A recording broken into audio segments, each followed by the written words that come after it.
Buenos días chicos, en el día de hoy vamos a hablar sobre el balance actual de las condiciones ambientales en el mundo. Debemos tener presente de que hace aproximadamente 50 años la ONU por primera vez estableció una cumbre en donde estaba enfocada hacia el estado como se encontraba nuestro planeta.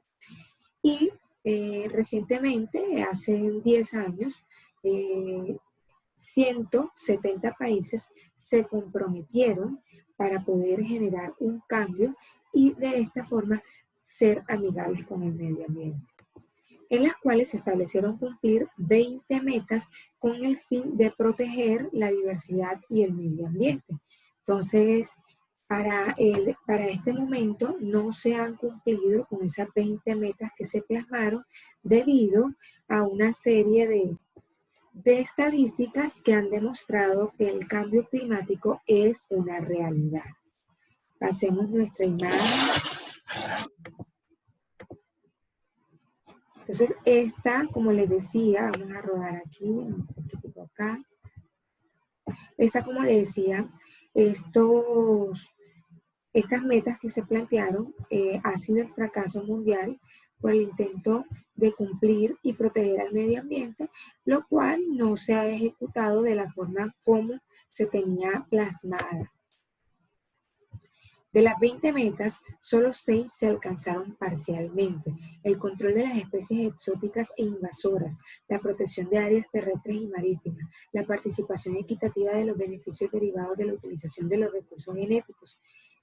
Además de ello, la elaboración de unas políticas para proteger la biodiversidad.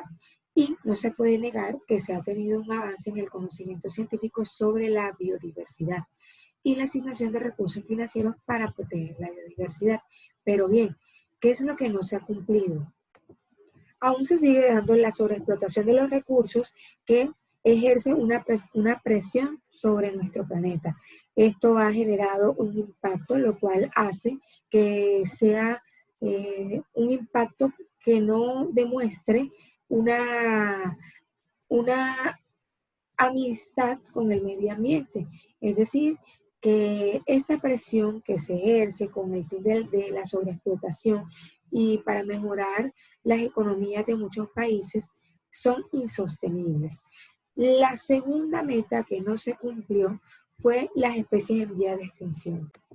Además de ello, en esas metas se identificaban que se iba a apostar para proteger la florida fauna y además de ello, conservar las fuentes de agua. Pero ¿por qué no funcionaron estas metas? Vamos a analizar. Esto se debe principalmente a que los países se les ha dificultado abordar el tema de la conservación, mientras al mismo tiempo deben enfocar sus economías y el aumento de sus poblaciones. Entonces, ¿qué es lo que hay que cambiar? Chicos, lo que hay que cambiar son los hábitos de consumo, hay que adoptar unas dietas más saludables, hay que optimizar el consumo de energía, lo cual se nos dificulta e incluso ahora más con el tema de la virtualidad.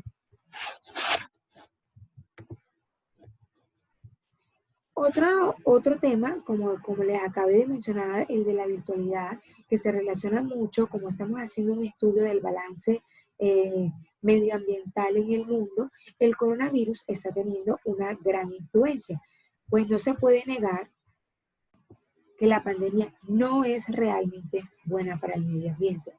Y ustedes se preguntarán por qué. Porque si hay menos aviones, si estamos utilizando menos transporte, si podemos ver, evidenciar que los animales han salido a las calles y no se sienten atacados. Pero esto es algo a corto plazo. Esto no es algo sostenible. No se puede negar que hay aspectos muy positivos. Por ejemplo, los sismólogos han determinado que la Tierra está vibrando menos. Entonces, claro, es un aspecto positivo. En las redes sociales incluso podemos observar que circulan imágenes de las aguas cristalinas, de aves que salen a las calles, que no se han sentido atacadas, de los animales que de pronto no veíamos o que no eran común verlos. Sí lo estamos viendo a través ahora de las imágenes, porque precisamente no se sienten atacadas. Incluso vemos noticias, por ejemplo, la que publicó la revista Semana, en donde aparecieron dos aves, dos especies nuevas de aves en Bogotá durante la cuarentena, que no se habían visto anteriormente. Pero, ¿qué sucede? El coronavirus está teniendo un efecto sobre el planeta, evidentemente. Los datos son contundentes. La pandemia del coronavirus ha generado la mayor caída de emisión del CO2 que se tenga en el registro histórico. Por ejemplo, el COVID de ninguna manera tiene un lado positivo para el medio ambiente, escribió hace unos días la directora del Programa Ambiental de la ONU, en donde se afianza hacia la teoría de que las empresas volverán a retomar sus hábitos y se ven en la obligación de recuperar o de reactivar sus economías. Esto no es simplemente más que un respiro histórico, lo plantea la directora del programa ambiental, donde se han hecho varios análisis que indican que estamos viviendo una caída sin precedentes en la emisión del CO2, uno de los principales gases contaminantes que ocasiona que se generen cambios en el aspecto climático. Entonces estamos ante la amenaza de una extinción y la gente ni siquiera lo sabe. En los últimos 100 años, varias crisis han significado una disminución del CO2 derivada del uso del petróleo, del gas, del carbón. Así ocurrió durante la epidemia de la gripe española, cuando hablamos, por ejemplo, de la crisis de 1929, que se identifica con el nombre también de la Gran Depresión y el fin de la Segunda Guerra Mundial.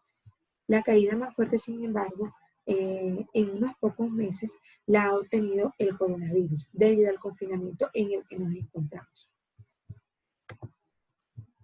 Estas son las estadísticas, este es un balance también de las emisiones globales del CO2, en donde podemos evidenciar el pronóstico que se tiene para el 2020. Miren cómo se encuentra, ¿cierto? Entonces, esto es un dilema bastante complejo. El panorama, sin embargo, es más complejo. Incluso, como les explicaba ahorita, las superpotencias, aquí como se lo planteó China y Estados Unidos, ha destruido, la pandemia ha destruido sus economías y estas están buscando unas estrategias para lograr volver a reactivarlas. Entonces, ¿cuál es el dilema complejo? Que están pensando en recurrir a los viejos y confiables combustibles fósiles para hacerlo de una manera rápida, porque ya estas naciones han entrado en desespero y quieren rescatar sus economías sin comprometerse con un futuro sostenible. ¿Qué agudizaría o qué perjudicaría? Miren que aquí tenemos los 5 riesgos principales globales en términos de probabilidad y todos se relacionan al medio ambiente. Entonces, el número 1 dice que vamos a tener fenómenos meteorológicos extremos con grandes daños en la propiedad, en la infraestructura y pérdidas humanas. El segundo riesgo global con mayor probabilidad que podemos tener es el fracaso de los gobiernos y las empresas en la mitigación y adaptación al cambio climático. Entonces, por mucho que de pronto queramos establecer unas políticas medioambientales que sean amigables con nuestro planeta Tierra, llegará un momento en que esa mitigación se nos va a dificultar cada vez más. El tercer riesgo global son los daños y catástrofes medioambientales provocadas por el ser humano, incluidos por los delitos ambientales, tales como los derrames del petróleo y la contaminación radiactiva. Recuerden que ya hay unas políticas que sancionan este tipo de acciones, pero están viviendo bajo la cultura de la ilegalidad con el fin de obtener mejores beneficios económicos. El cuarto riesgo global es la pérdida de la biodiversidad, el grave y colapso de los ecosistemas tanto terrestres como marinos. Esto trae unas consecuencias irreversibles para el medio ambiente, lo que supone un agotamiento de los recursos tanto para la humanidad como para las industrias. Entonces, se debe producir lo necesario. Por eso es que la sobreexplotación no es buena. El último riesgo global son las catástrofes naturales graves, tales como los terremotos, los tsunamis, las erupciones volcánicas y las tormentas geomagnéticas. Entonces, esto ya lo hemos atravesado, ya lo hemos visto, se ha experimentado en el mundo, no es algo que de pronto lo debemos ver como lejano. Debemos tener presente que por el momento que estamos atravesando, aunque como les decía ahorita, queramos ver mucho de pronto el lado positivo de la pandemia en términos ambientales, esto es un alivio temporal, porque realmente no hay una reducción sostenida.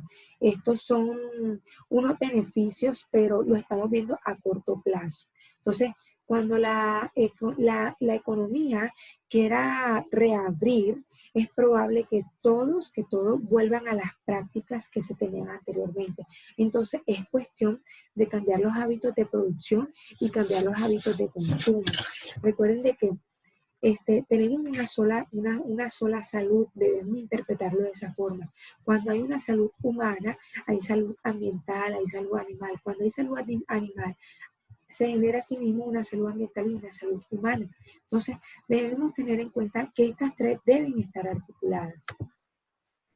Y recuerden que el futuro no es desechable, debemos actuar ahora. Esta es mi recomendación. La próxima clase nos vamos a ver para hacer una retroalimentación de la temática y ampliar un poco más de la información. Continuaremos con nuestro segundo tema.